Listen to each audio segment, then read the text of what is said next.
Good day, dear listeners, and thank you for joining us for yet another edition of Special Eco on Season Media Radio. It is your eco program where we examine one of the most important questions facing the continent. We talk economic data, economic stuffs that are actually changing the narratives. And of course, today we are talking about Africa. Should Africa rely more on state intervention or market liberalization to achieve sustainable development? Across Africa, governments are investing heavily in infrastructure and industrialization, while regional trade agreements such as the African Free Trade Continental Area seek to expand free markets and regional integration. Yet, financing gaps, unemployment, and structural inequalities remain significant challenges. To help us understand these issues, we are joined by Dr. Nick Ngwanyam, economics entrepreneur and of course an educationist and political analyst. Good day, doctor, and welcome on Special Eco on Season Media Radio. Oh, thank you very much. Thank you. So good to be with you, Mr. Fu, and glad to say hello to our listeners. We hope they are equally taking a pill chew as they are going to be learning more and more on the African continent and so far as economy is concerned.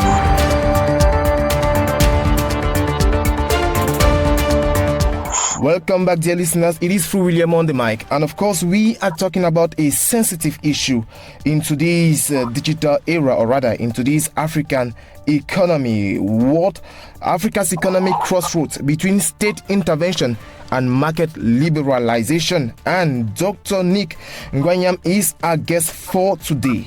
To begin, Dr. Nick, in simple terms, what does it mean to say that Africa is at an economic crossroads? Oh, thank you very much. Before I delve into the question, let me just say that I did my own economics and ended at O-level. Actually, I just bought O-level books and read them. So if someone hears Dr. Nick Ngwanyam, you would think I have a PhD in economics, which is wrong. But I'm very much more of an entrepreneur, and entrepreneurship is pragmatic or practical in economics. Exactly. Let's understand it like that. Does it make sense? Exactly. Reason why you're on the platform, Dr. Nick. That's correct. Because as a medical doctor, I took off time to try to understand how things work and what works. And I have my own way of doing it and seeing it. And I think what I have been doing so far is so practical and it works. And that's what I'm going to be trying to discuss with people. Because a lot of people in Africa are in my shoes. We don't understand what is going on. And we need to break it down in such a way that we can do something about it. Because technically, when you speak to professors of economics and people like that, more often than not, that they talk about a lot of big theories, profess big theories, but nothing seems to work on the ground. So if Cameroon and other African countries are not doing well, it's not because we lack professors of economics. It's not because we lack people with MBAs. It's not because we lack economists. It's because there's something more important than that we don't seem to address ourselves to, and that's what we'll be looking at. So in as much as we'll be talking and looking at Africa, a big continent, all these big organizations, big names, and calling them big things. The bottom line is that it boils down to you and I as individuals. Exactly. When we don't have that right, then it doesn't matter what we talk about. It flies, it flies all over the whole place, but it never germinates. So let's put it like this. You and I in Cameroon, you and I in Douala, the question is, we know that probably, the compounds, the cities, the streets are very dirty. If we wanted to make it clean, what should we do? You and I should get out and clean our individual compounds and do it effectively. When we do it effectively, at the end of the day, the whole place is clean. So if we are having problems in Africa, it means at that individual level, there is a problem. We are talking and everything is above everyone's head, and we talk but nothing gets done. That is what I want us to first understand. Might be refresh the question again and we go back, but I wanted to paint this picture so we get it right and know that it's about us as individuals, not the government, not this organization, not AU and so on. When the individual is not doing the right thing, nothing will work. We now understand that you have a very, very loaded knowledge so far as economy and entrepreneurship is concerned, and of course the reason why you're on the platform on Special Eco. And we are now talking about Africa at a crossroads of economic crossroads. Now, when we say Africa being at such a turning point, what exactly do we mean by that? Yeah, that's right. We are saying that if you look at the whole world as it is right now, everyone else is moving forward. All other continents are moving forward, but there's something about Africa that is not clicking. Why is it that Africa is still backwards in quotes? Africa doesn't seem to move. Something is fundamentally wrong with Africa. So when we are saying Africa at a crossroads, I'm interpreting the question in my own words. The question is, why is Africa not catching up with the rest of the other continents? And the next question is, what has Africa got to do to join the others, to catch up with them, to overtake them, and to be as good as them? So why was Africa, and why has Africa been left behind? That is the question. That's the way I see it. Yeah, exactly. And do you think we have any concrete reasons? Africa today, most of its economies, when I talk of economies, I mean most of its countries rely on external resources. That is, when it has to do with import substitution, most of them actually, have business deals or contracts with these Asian countries, European countries, and to the detriment of their own natural resources, which if they could invest in them, for example, Cameroon actually has resources, but relies on maybe China to have some basic commodities in its economy. So what really can be the reasons, or could be the reasons, of Africa being at this economic crossroads? Wonderful. Thank you very much for this question and the way you've expressed it. Now, for all of us to be able to understand what is going on, we have to track back to something. To something. We have to track back down to the root causes of what you are saying. And even before we get lost in a lot of jargon or complications, let me explain something to you that I discovered on my own, and I try to frame it in my own words and my own understanding. Now, let's just leave that word economics and step back a little bit, and I will give you a broader picture. When we understand this broader picture, then we come back again to the economics. Then you would understand how things work. Good. To understand this economics, I want us to have a mental picture of a fan with 3 blades. Now, the fan with 3 blades has a control unit with different power settings, 1, 2, 3, 4. You push 1, it turns. You push 2, it turns faster. Keep that in mind. And then the fan is connected to the wall. What is connected to the wall for? Is connected to electricity, and it's that electric power that drives the fan. So keep that in mind.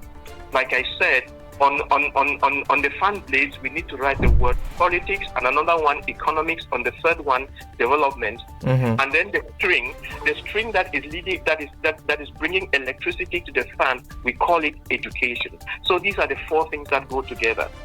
So if you come into a country or into a system and you notice that the politics is not good, you notice that the economics is not good, you notice that the development is not good, you can blame the politicians for all you care, do your democratic elections for all you care. Nothing will work until you correct the education, because education is the engine that drives the fan. So if you are doing things and you are not correcting that education, you are never going to get it right. So education is the root, is the root of everything.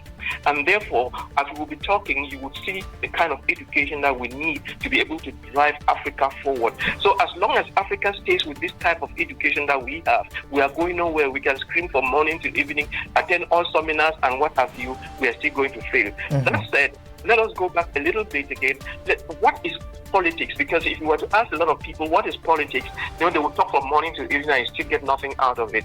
And my definition of politics was sharpened by His Eminence Christian Cardinal Tumi of blessed memory, and he helped me to understand the two components of politics. Politics has 2 components. Economics has 2 components, and the development has 2 components.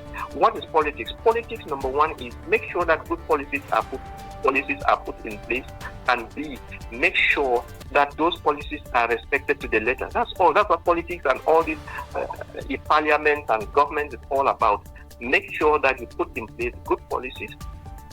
That's rules, and make sure that the rules are respected to the letter. Entre, which is good governance, actually. And then you go now to economics. What is economics? Economics is 2 things. Number 1, how do you make money? How do you create wealth? Number 2, how do you spend it? Your economics is good when you are making more money than you are spending it, so that you have a positive balance, you have a balance in the bank, you have a balance in your pocket, but if you are spending more than you are generating, something is wrong with you, and that's the case of Africa. Okay. We are not producing wealth well. Something is wrong, and we need to go there and fix it. Number two, development. What is development? Development is also broken up into two parts. To understand development, part A of development is physical structures, logistics. You know, when you look at a place like Dubai, you see it, beautiful houses, beautiful roads, airplanes, internet, electricity, water, good life, and so on. So that is the physical space that has been developed. But the part B of development is the most important one, is the human capacity development. Mm-hmm. That's why we have the schools, training people, and so on. And that is the connection. That's where the electricity of things comes through to drive the machinery. It is so when you say human capacity development, you are saying education. You know, how do we get it? We get it through proper education, and it is that proper education that comes through as that human capacity, you know, that drives proper politics, proper economics, and proper development. Now, if we have understood that, then we step out again now to try to understand what is a good education and where the Cameroon and other African countries fail. When we say education, what do we mean? We train our children to be able to understand principles, how things work. Now, but we just learn theories in our schools without making them practical. Let me explain. In physics, you learn about motion, you learn about heat, you learn about all these things. Mm-hmm. But it is when you translate these principles that you have learned by using machines, so that you can use to produce goods and solve your problems. Now you have created technology. Technology is when you create systems that make use of principles to solve problems. Does it make sense? Exactly, it does. Good. And therefore, if you now go back to our school systems, you will realize that our school system is a little bit of shit, in the sense that we learn a lot of these disjointed things in our heads. We can cite things. We pass the A levels with good grades and so on, but we have not translated what we have learned into technology. That is why we are failing. The lack of technology, because you cannot talk about industries without technology. Industries is technology, and when you want to talk of good economics, wealth creation, it's technology. So if you have trained your children without technology and all these things, you are going nowhere. And when you say technology, you mean practicals. Practical work. It's not theory. Theory is to help you to get an understanding, and then you change that understanding into practical things. So, Dr. Lee, are you trying to say that our education system is actually very poor? No, it's not just poor, but make it 1,000 times poor. I don't know how best I can say it. Poorest. I don't know how to put it. Is it making some sense? We are celebrating certificates and celebrating bullshit. We are counting our number of universities. We are counting the number of papers published, peer review, all that kind of thing. We are looking in the wrong direction while the world is doing different things. That is key. That is the key.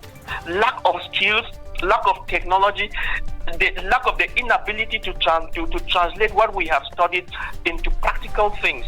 So can we then say that the lack of education is a practical, or rather a considerable reason why Africa's infrastructure, when it has to do with economy, financing gap, and what sectors are really impacted? Are they all the sectors or specific sectors? You see this thing that I have mentioned to you? It is key to everything.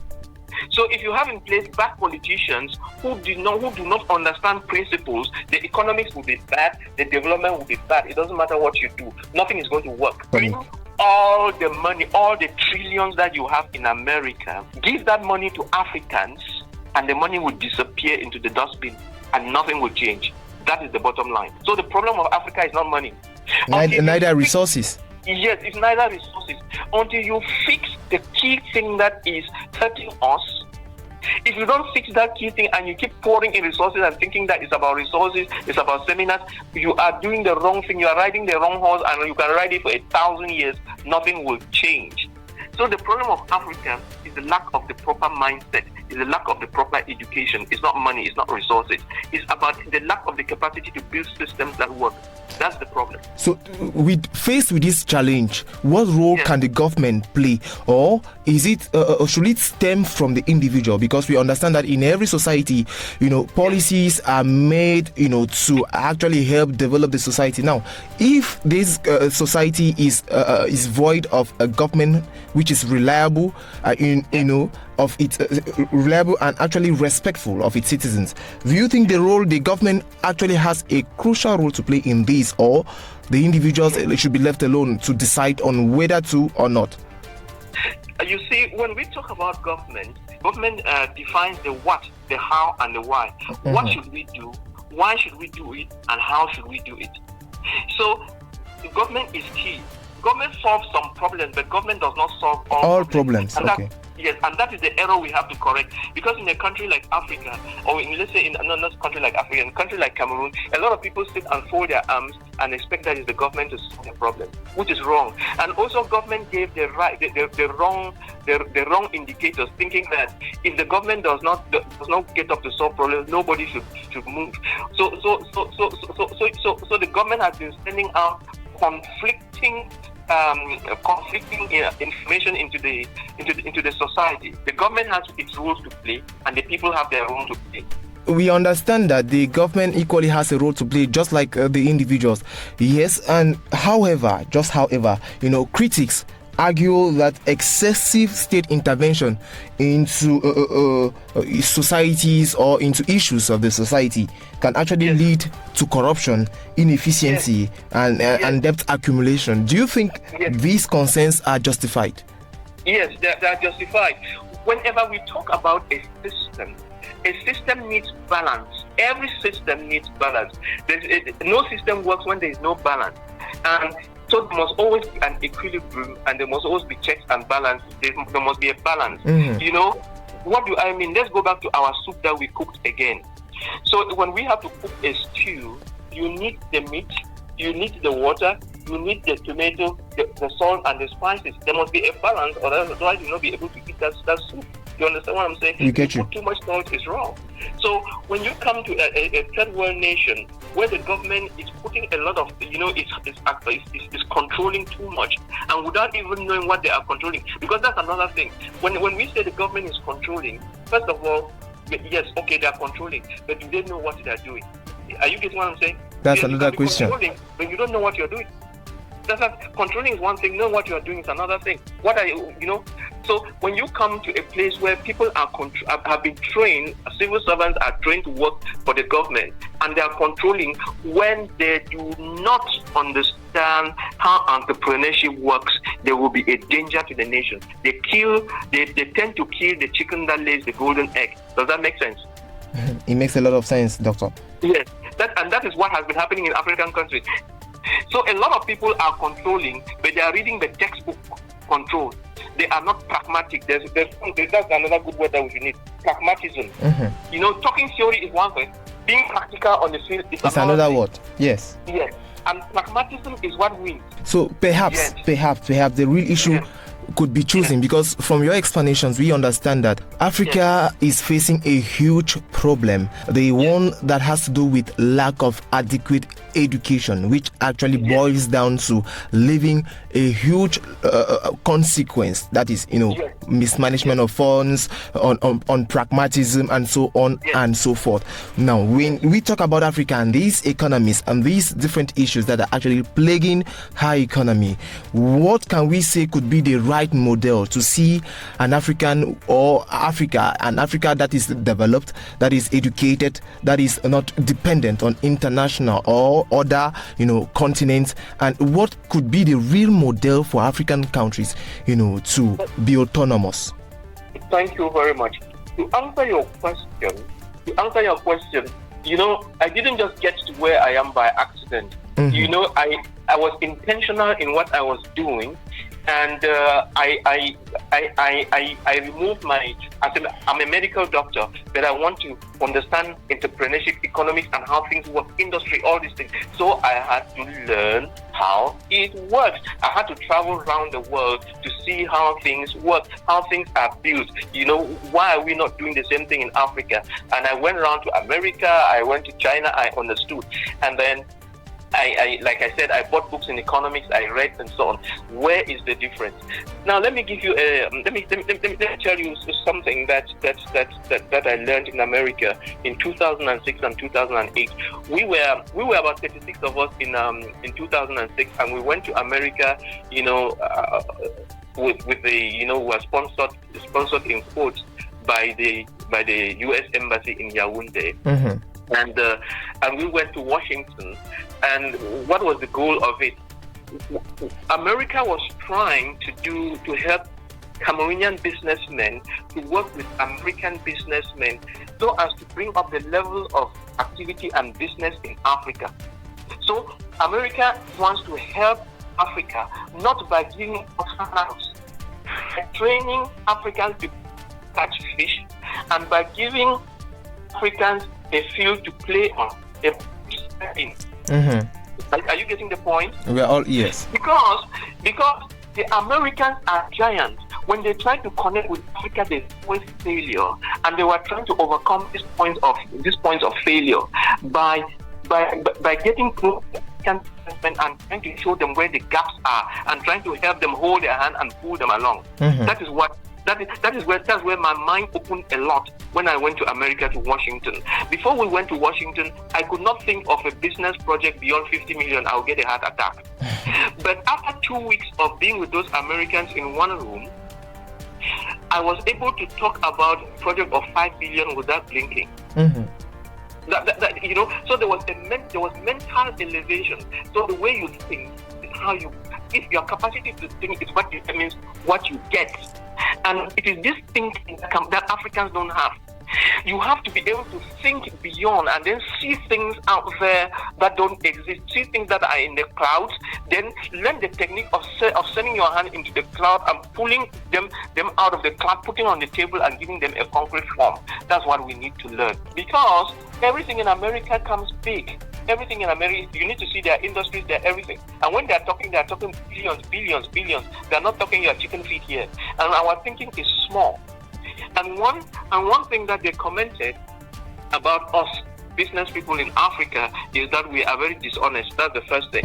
We are very, very dishonest. And when you're doing business with people, and if you are not honest, you're going to go nowhere. Because honesty is the currency of business. We need to correct in our business setup and business mindset to be able to work.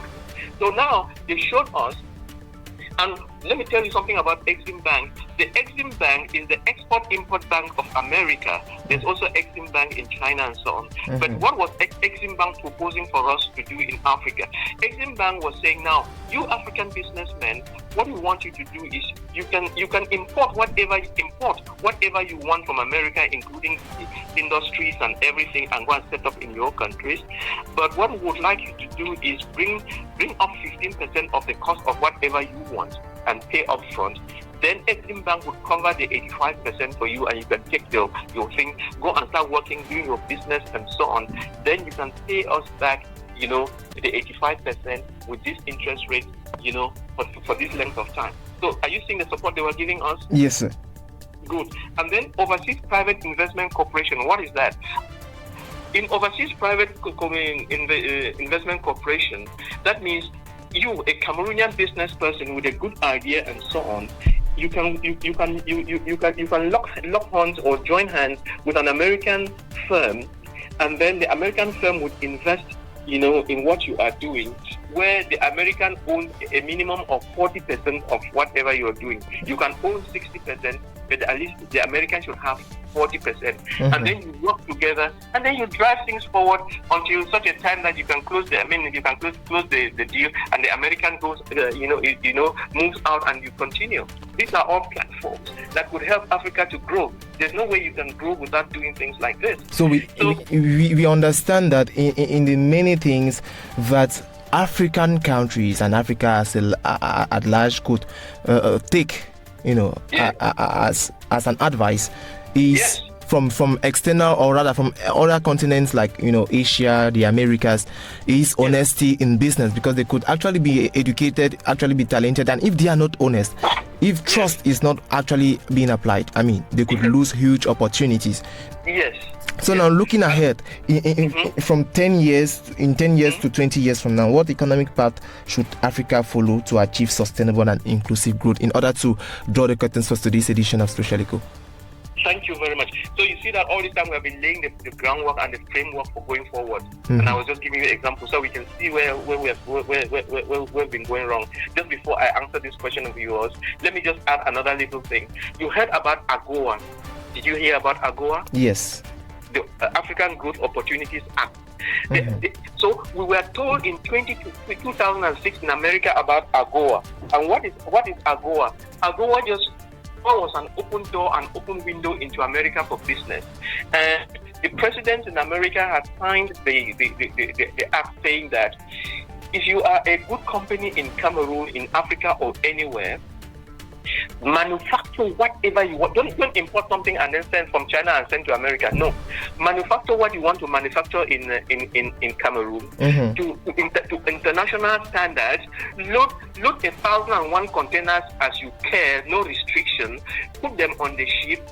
Come to America. The custom duties are not going to ask you one thing. They will look the other way. You enter into the American market with your things, sell them, and take out every penny back to your country. That is the principle of AGOA. But do you know what Cameroon did?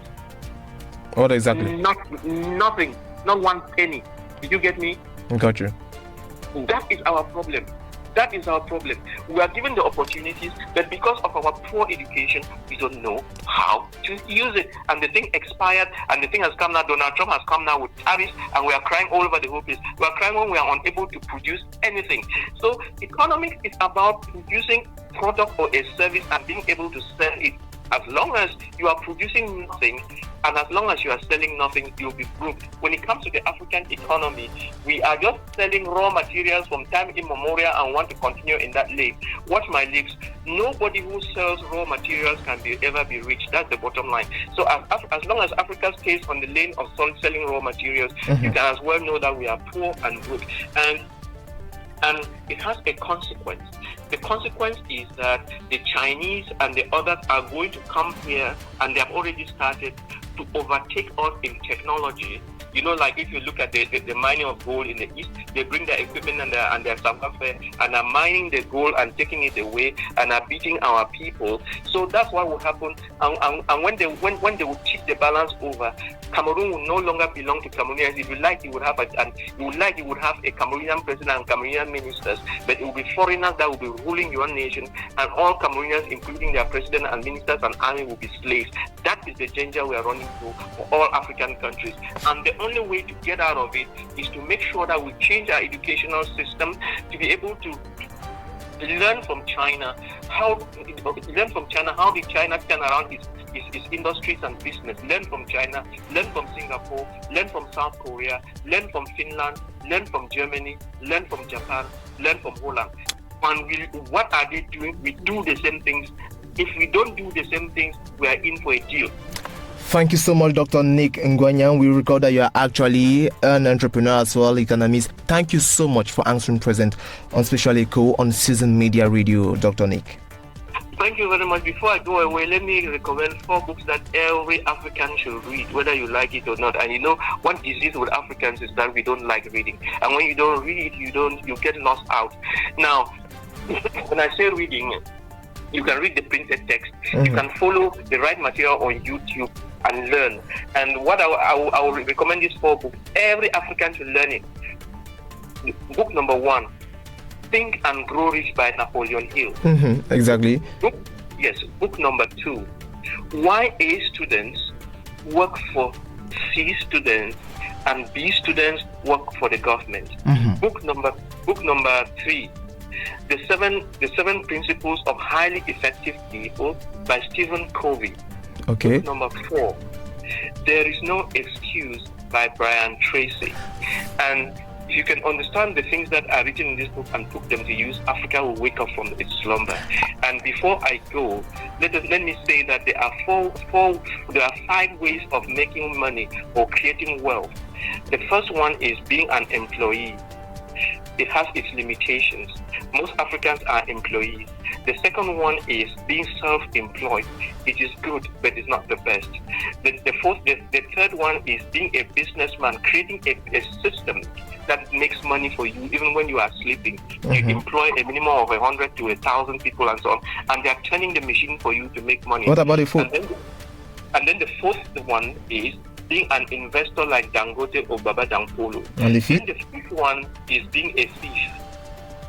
Okay. Yeah. And most of us are thieves.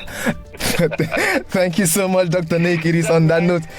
That's why a lot of aid is given to Africa and all the money is stolen and nothing happens because we are thieves.